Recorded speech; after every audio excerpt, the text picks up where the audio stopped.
of Vesuvius Town Council, Monday, September the 17th, 2018 at 2 p.m. in Council Chambers. And first of all, we will have the adoption of some minutes. Committee of the Whole minutes of September the 4th, the regular open minutes of September the 4th, the special open minutes of September the 4th, and the public hearing minutes of September the 4th.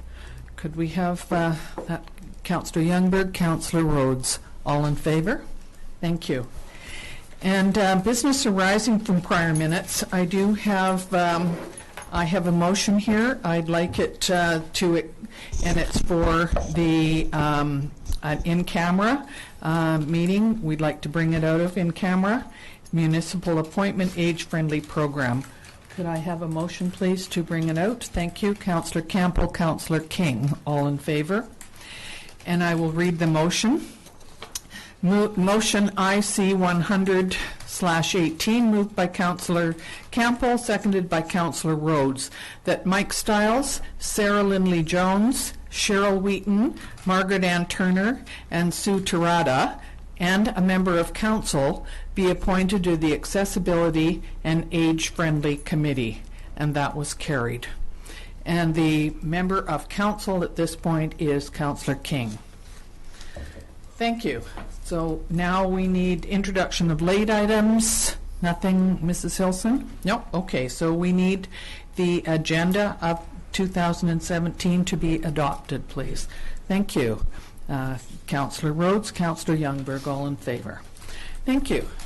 So before we start on the next thing, I have very happy to present.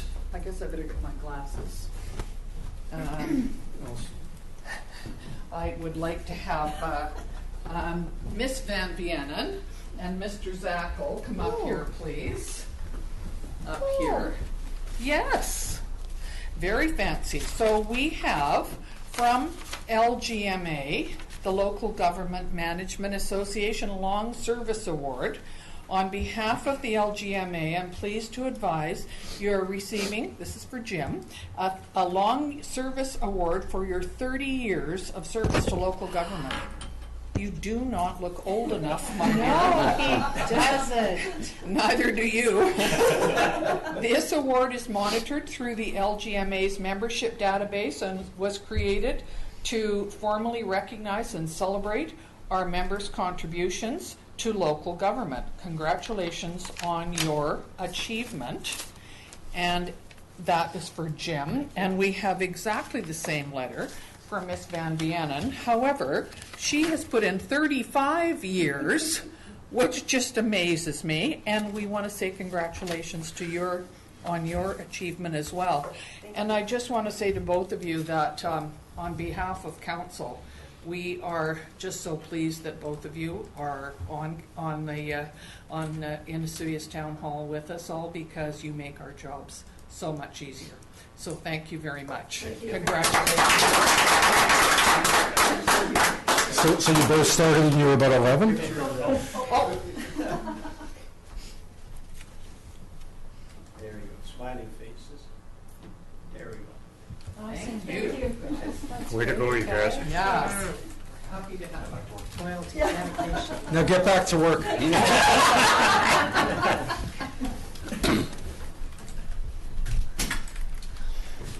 Okay. So we're on to water matters. And we're delighted to see our water councillors here.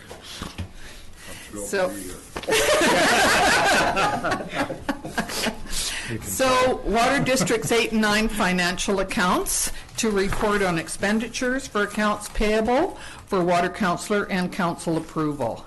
And Water District cash requirements in the amount of $61,749.01. So Councillor Ray is moving that. Councillor Moreira is seconding that. All in favor. Thank you very much. And still dealing with water, the Okanagan Basin Water Board meeting highlights. There is a conference to host are we back to here? Hosting Water for All, Our Responsibility Environmental Flow Needs Conference, and it is in Kelowna on the 17th and 18th of October. I'm not able to go to this, but it is sort of sanctioned by the Okanagan Basin Water Board, UBC Okanagan, First Nations Fisheries, so it would be a good conference. We certainly have all the information if anybody was interested. We had a report at the last meeting that I was at last week on we're changing from harvesting to rototilling soon for the Eurasian milfoil, and there's some new machines been purchased. They're quite expensive, so last year it was difficult to get the machines into Vesuvius Lake because of the high water, so we're certainly hoping to be able to go and do some pulling out of the Eurasian milfoil by the roots, and that's been going on for many, many years. And the other thing is, of course, that seems to take up a lot of our meetings is the steps to try and prevent invasive mussels. And there have been a few mussel-fouled watercraft, is what they call it, coming into BC. Several of them have been stopped at the borders, and it's not just boats. It would be things like canoes and rafts and hip waders. So people are now becoming a little more careful about looking at their boats, draining them, checking to make sure, and we've had several campgrounds and local operators have phoned and said, we have a boat here and we don't think it looks good. And guess what? Conservation officer comes down and has a look at it. And at this point, we assume that we have prevented. Sing it. That we have prevented any of the mussels coming into the lake. I know that the Vesuvius Lake Water Quality Society has been quite involved in this as well, and last week they had a meeting at the Watermark and invited people to come and listen to some experts on that. So good for them. And also tomorrow night down in Oroville this year, the International Lake Vesuvius Board of Control is having their annual meeting where floods and water levels and anything to do with water is brought up on the agenda, specifically Vesuvius Lake.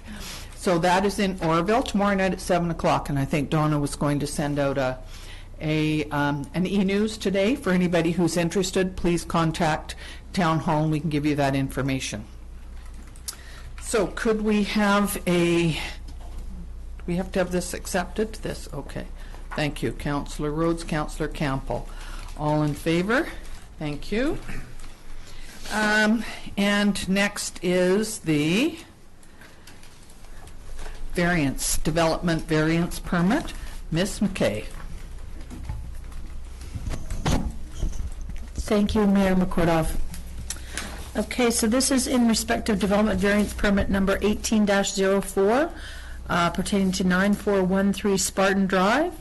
The owner is Sterling Pacific Developments and the applicants are Jamie and Dave Harper. The OCP designation for this area is low density residential and the zoning is R1, and the requested variance is to vary the following sections of zoning bylaw number 1085/1998 to extend the garage and make legal the siting for the southwest corner of the existing family dwelling, and it's section 8.2.2.1 to reducing the minimum setback from the front lot line from 6.6 meters to 4.7 meters for the southeast corner and from 19.7 to 3.6 meters for the southwest corner, and in order to extend the attached garage, and also to reduce the minimum setback from the front lot line from 6 meters to 5.1 meters for the southwest corner of the single-family dwelling, which is currently not conforming to the siting requirements for that zone. So the purpose of this report is to request that Council approve the requested variances and issuance of the development variance permit, which is attached to your report. The applicant has submitted a proposal for a development variance permit to vary the town zoning bylaw in order to reduce the minimum setback from the front lot line for an existing attached garage and reduce the minimum setback from the front lot line for the southwest corner of the single-family dwelling. Zoning bylaw 1085 does not restrict the floor area for a single-family dwelling or indicate a maximum lot coverage. Building sizes are therefore limited by the shape and size of the property, combined with the setbacks and the height requirement. In accordance with the town's policy on considering development variance permits, hardship, impacts, and the viewpoints of neighbors are all matters of consideration in evaluating variance requests. Criteria from the policy applicable to the requested variance includes: the requested variance is of the least magnitude necessary to enable reasonable use of the lot. Pardon me. If granted, the variance will not result in any adverse visual impacts, and the variance will not result in setting an undesirable precedent for the neighboring properties. As indicated in the aerial photograph below, the subject property is located on a Seuss Lake near the end of a dead-end road in a single-family neighborhood. The following photograph and sketch indicate the proposed changes to the existing structure. Note that the proposed garage cannot be higher than 4.5 meters to the peak of the roof. Then there's existing picture of the existing situation and sketch of the proposed addition. As per the requirements of the Town of Seuss Land Use Procedure Bylaw 1235, 2007, and the Local Government Act, Part 14, Division 9, Section 499, development application signage was placed on the subject property, and individual notices were mailed to owners and tenants within 60 meters of the subject property. Any submissions received by the September 14th deadline are to be presented at regular council meeting, and all interested persons will be given an opportunity to be heard on this matter during this meeting. No submissions were received at the time of writing this report. However, there was one submission that I believe were already forwarded to council. Planning staff recommends supporting the variance request as the proposed criteria in the town's policy in considering development variance permits. Principally, there will be almost no visual impact to the neighboring properties. Implications with respect to the community. In accordance with council policy on considering development variance permits, council shall provide an opportunity for members to speak. Organizationally, additional tasks would ensure the building will be ensuring that the building permit application complies with the variance permit. And significant days in accordance with the Local Government Act, if the holder of the variance permit does not substantially start construction within 2 years of the issuance of the permit will lapse.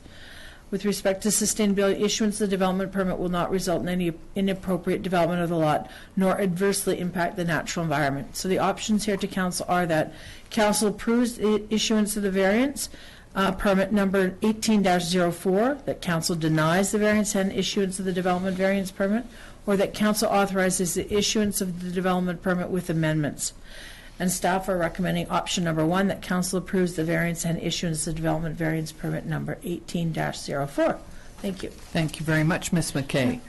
And I'm now going to ask if there's anyone who wishes to speak to this variance. Would you please come up to the microphone and state your name? And yeah, good. Yeah, got to rate it as such. Go ahead. Thank my name's you. Jamie Harper. I own the house and jointly with my dad, Dave Harper. That's the reason that it's in our development company. We both own that. We wanted to keep it in that company so it stays with us throughout time. My dad's been coming up here since he was a kid, and I've been lucky enough to be brought up here since I was able to. We bought this house together last year. And I've been learning all about the SPIA regulations and the lovely lake setbacks. There were a couple storage sheds inside the SPIA which we have removed, and one of the reasons we didn't like the look of them, and the second we didn't quite realize how hard it would be to put them back. And so we are now asking council to grant us this variance so that we can come closer to the street without affecting the SPIA or the lake setbacks, so that we can have some storage, have a place to put our boat, and enjoy the house for, as long as we're both around. Anyways, I don't know if you guys have any questions for me, but I think that's sort of what we're going for.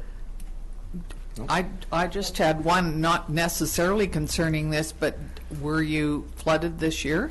Did you have the concerns lower with yard? that? The way the house sets up is the lower yard is about 3 feet lower than the upper yard, and then from there the house is about 2.5 feet above that. So the lower yard got flooded, but the upper yard and the house did Oh, not. good. Our crawl space was 6.5 inches from water. So Oh, we were well, pretty good. that's why you have crawl spaces. Yeah, that's right. The people next to us had basements where I was out there with pumps and everything trying to help them, but yeah, it was a losing battle. Okay. But we learned we had to take our dock in though, because that If you all don't, these things. the ice will ruin it. Many docks have been ruined by the ice in the wintertime. Everyone told me that, and I didn't. Guess I didn't really listen. And I made it to the end of February, and I kept saying, "Yeah, I'm going to make it. I'm going to make it." And I came up at the end of February, and it was the end piece was gone, and I thought, okay, it's just one piece. And then when the floods came, I was like, oh yeah, the rest will stay for sure. No. So you've learned your lesson this year for sure. Well, you'd think so, yeah. Time will tell. Time will tell. Yeah. The worst part is when I was in Vancouver, I was watching. I had our neighbors. They called me and said, "I think your dock's gonna go away." I was planning on coming up Thursday night with a friend of mine because Dad wasn't able to help me, and my wife was pregnant at the time, so there's no way she's helping. So I called my friend. I said, "Can you come up after work and help me pull the dock in?" He goes, "Yeah, no problem." And I got a call from the neighbors, and it was 9:30 in the morning. He goes, "I think your dock's gonna leave." So I checked security cameras, and yeah, the end piece is moving. And then 20 minutes later in the cameras, when I check again, yeah, the end piece is gone. And then 20 minutes later, the end piece is... Yeah. So I called my friend and said, "You got to leave. I got to go." Yeah. But, Well, you will certainly learn, Yeah. so many people have been here, how to deal with things. Councillor Rhodes, then Councillor Campbell. Thank you, Mayor McCord. I was going to move the recommended option number 1. But I was going to give anybody else a chance to speak first, Okay. because there could be other people. Okay, That's sure. all I was going to do. But Okay, and just well, a sec. thank Did you. anybody have any questions? No. Thank you very much. Is there anyone else who would like to speak to this motion? Okay. All right. So sorry. Oh, go ahead, Councillor Rhodes. Thank you. Ditto. And are you seconding that? So that we approve the variance and issuance of the permit. Okay. All in favor? Thank you very much. That's taken care of. Okay. Good luck with that. Yeah. And you have a very good group of neighbors down there.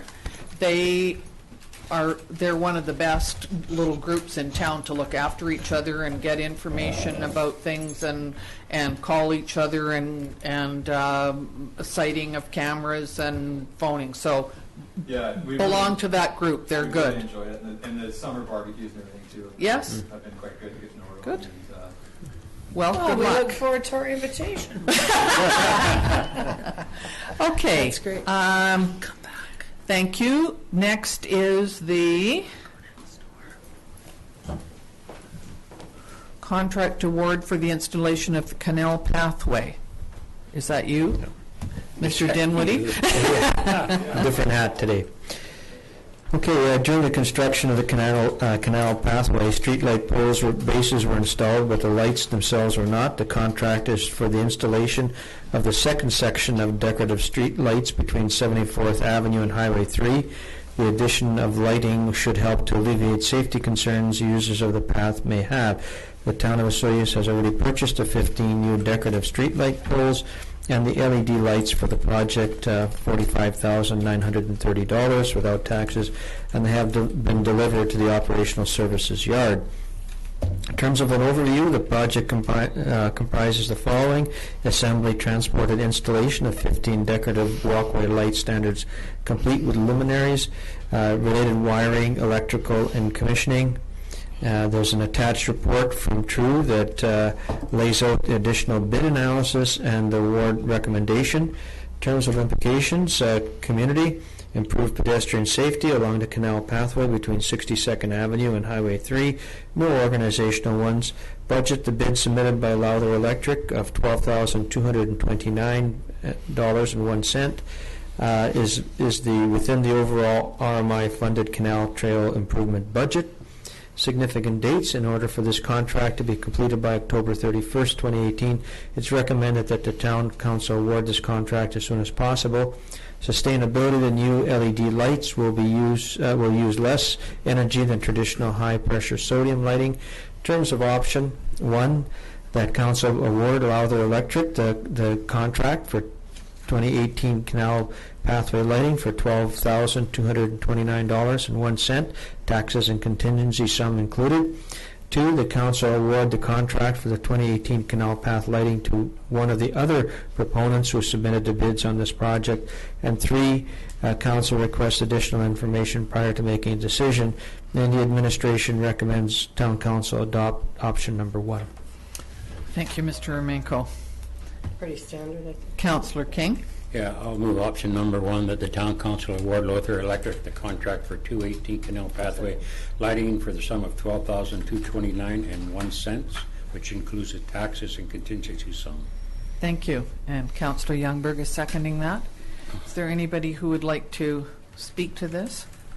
Councillor Rhodes. Thank you, Mayor McCordoff. Only to comment on how nice it is to see the top two bidders being local businesses, and what a privilege it is to award this contract to them. Absolutely. Thank you very much. Good point. Did we vote on that? No. All in favor of the motion? Thank you very much. It's carried. We've got that done. Now we're on to general. We don't have any notice of motion, do we? No. Okay. General net payroll and Sun Bowl Arena financial accounts, and the cash requirements of up to September 17th, $377,465.76, and the Sun Bowl cash requirements of $10,576.26, and those would both be by consensus. And the net payroll accounts of $86,156.22, and that is for information. And the building report. Isn't this a cool one? It's very gratifying to see all of the single-family dwellings that are being built, and to date, and for 2018, the amount is $10,820,200, and it was $9,007,000 to date last year. So we continue to do very well. And many of those on the list are with Elcar Construction, and they are over at the Meadowlark area behind the new fire hall. So we're very pleased to see that. Anybody like to comment on that, or no? Could we have a motion to receive that? Thank you, Councillor King, Councillor Youngberg. All in favor. And I do not see that we have a bylaw report. No. All right. And no committee report, so could we have a CAO report, please? Thank you, Mayor McCordoff. Just a few of the activities of the administration over the last couple of weeks, starting first in community services. Participation in Soyuz was held on Wednesday, September 12th at the Sonora Community Center from 6 to 8, and people took advantage of the early registration of the programs. Our annual pass sale will end on September 19th for the 30% reduction. We're making some improvements to Kinsman Park with replacing the 3-bay swing and also installing an expression swing. This swing promotes intergenerational play as adults and children face each other as they swing. The first meeting for the Accessibility and Age-Friendly Committee was held on September 6th. New programs start this week, including archery and wood carving. Many programs are full with wait lists. In terms of corporate services, election preparation and candidate registration was top of the list this last couple of weeks. Planning and development inquiries have increased for large vacant parcels. They continue to field calls and emails regarding cannabis licensing. And a town center renewal plan, the next meeting is September 24th at 6:45 at the Sonora Center. In terms of public works, the storm sewer pipe has been installed along Highway 3 between 85th and 89th Street. Rebuilding of the roadway is scheduled to begin this week. Hopefully businesses along the highway between 85th and 87th will have parking spaces reestablished by September 28th. Work on the realignment of 89th and Kingfisher Drive is scheduled to begin September 24th. The public access life rings were installed at Legion, Lions, and Gyro beaches. The door to the Little Library was repaired, and we had a break-in at the Asilius landfill, and the new 3-bay swing was ordered for the Kinsmen, and they'll be removing the swing and installing a solo swing in the Kinsman Park this next week.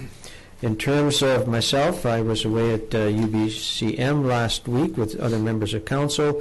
We held a candidates information session, which was the first time we did that, and I think was quite well attended given it was the first time, and it was a good opportunity for people to learn about local government and how our local government operates. The medical facility feasibility draft report, I've been reviewing that, and we have a committee meeting this week with the final report scheduled to be to council at the October 1st meeting.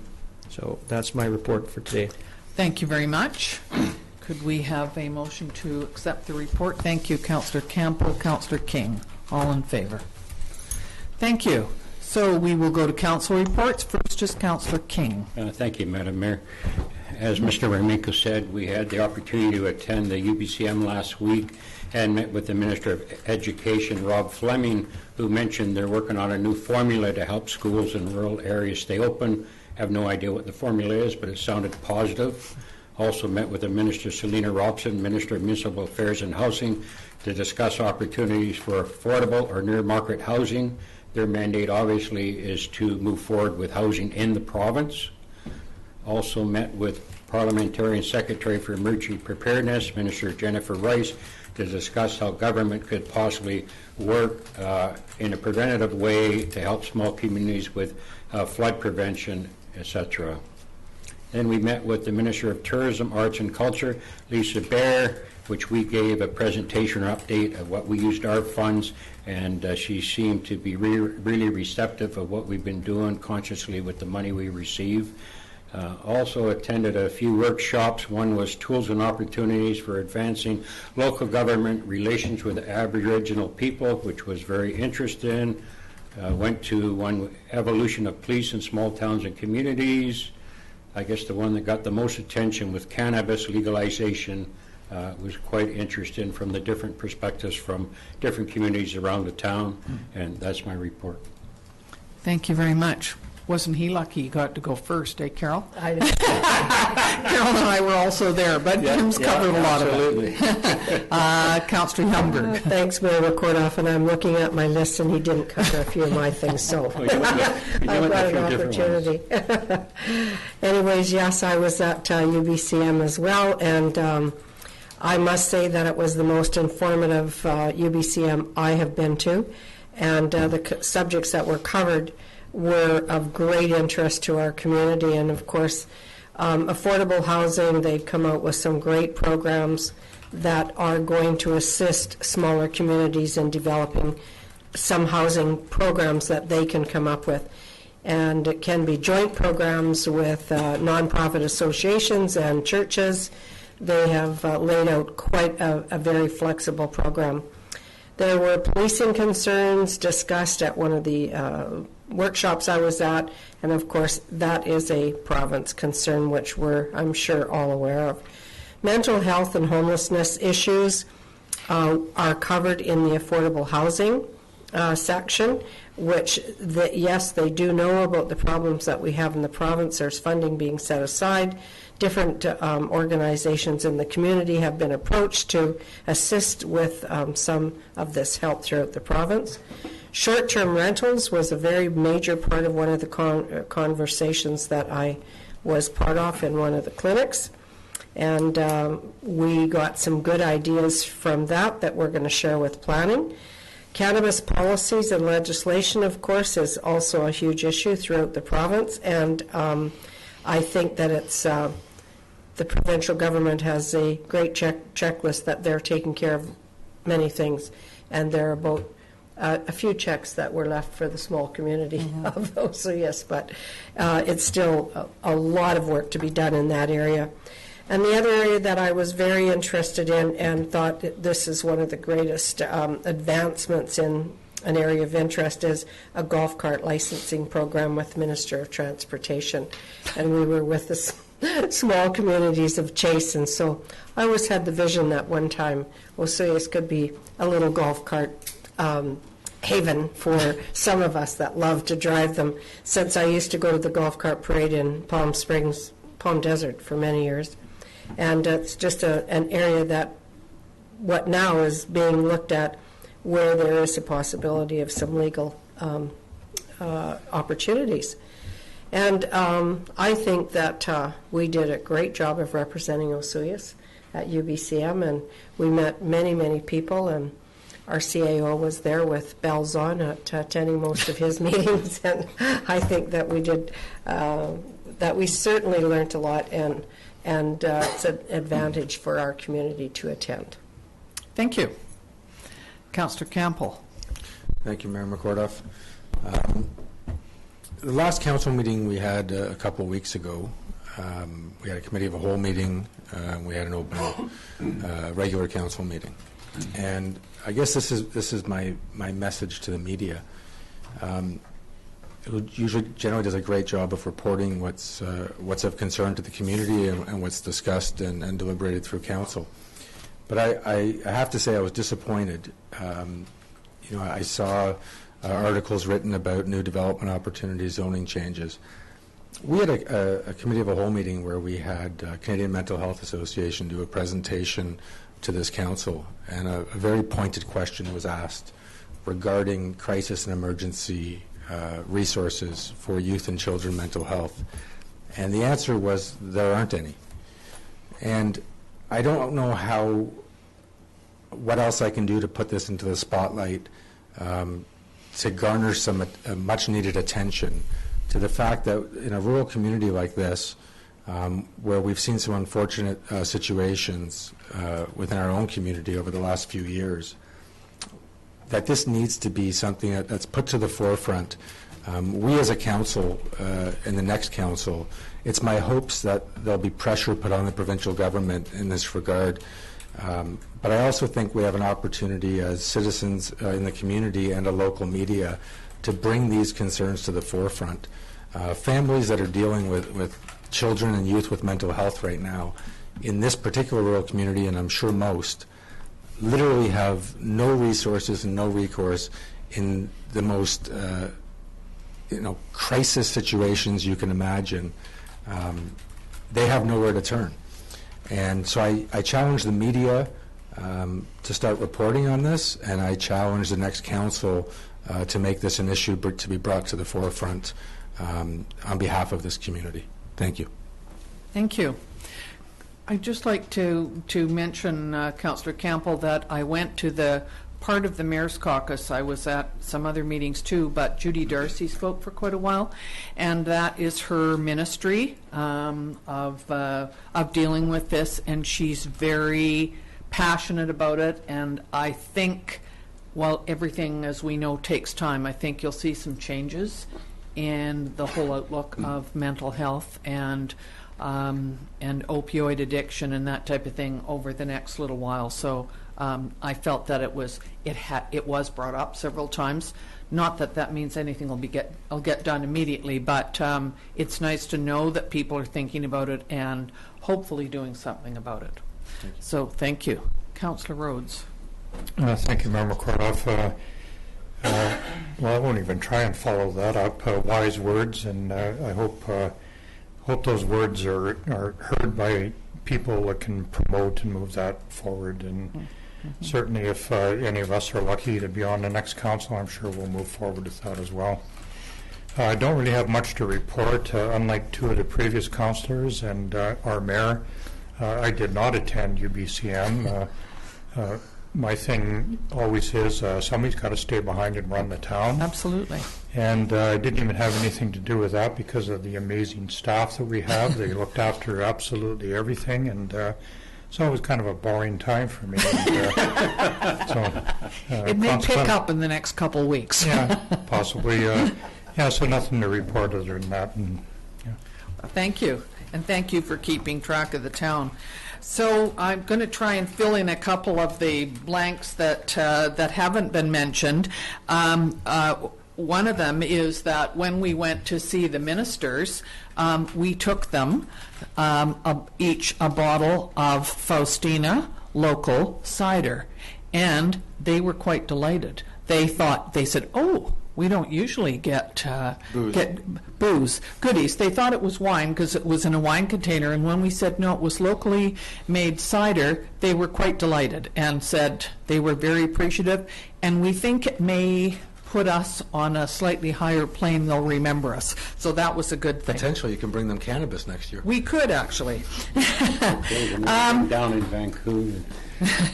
There were several things that I looked through some of the resolutions, because there's a couple of days when resolutions from various municipalities and regional districts are brought forward and people speak to them and it's voted on.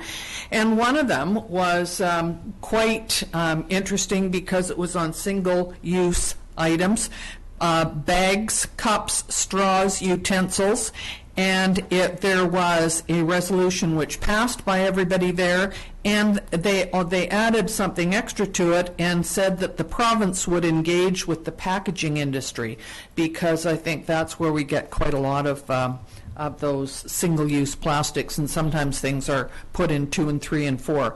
So while we've had some presentations from high school students here last year, and we've brought it up and talked about it here, it seems to be almost taking on a life of its own in the province, and so we're happy that that was brought up again, and we think it will continue.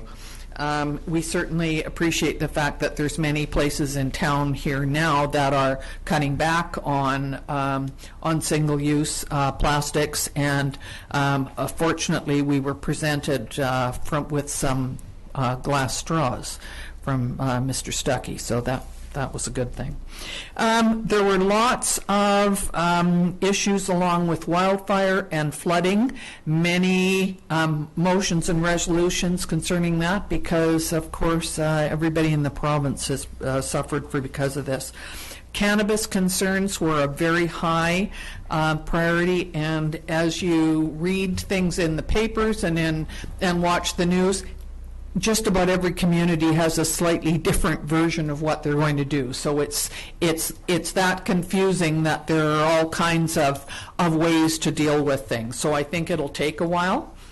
One of the fun things we did was we went on a tour of the composting facility in Whistler. They compost green and biosolids, not kitchen waste. That's done at a different place. But we went on a tour of this facility, which was built about 5 miles south of town. So it was on some Crown property and away from any buildings. It was built about 10 years ago, before the Whistler Olympics, and it was fascinating. And the fellow who runs it, like, imagine being in a facility like that, 8 hours a day, and he was so enthusiastic and so interesting and so knowledgeable on what happens to all of this stuff. And we went down and saw it all at the end and what they do with it, and they sell it to landscaping companies and so on. Fascinating. So we were, and I know Councillor Rhodes was there one time when he was in Whistler. Most interesting. A couple of other things. The Elks are celebrating their 60th anniversary of being in Osoyoos. So we've done a proclamation today. I think there's an article in the paper about it.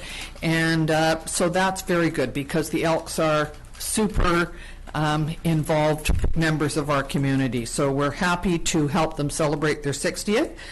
Desert Spirit Dragon Boat Team, they're on the 21st and 22nd of this month. They're having some races over at, I believe it's off Walnut Beach. And so if anybody sees dragon boats out in the lake, that's why. So there's quite a few teams coming to take part. And as you recall, a couple of months ago, we had a problem with elm seeds. And I see that along the highway, Highway 97, the Department of Highways has cleared out the elm trees.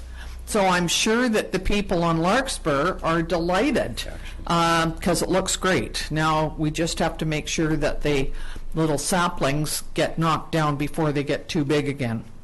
So that's all that I had to report on today. We have some public hearings later. So thank you, everybody, for attending. And could we have a motion to adjourn, please? Thank you. Councillor Youngberg, Councillor Campbell. All in favor? Sorry, Councillor Rhodes.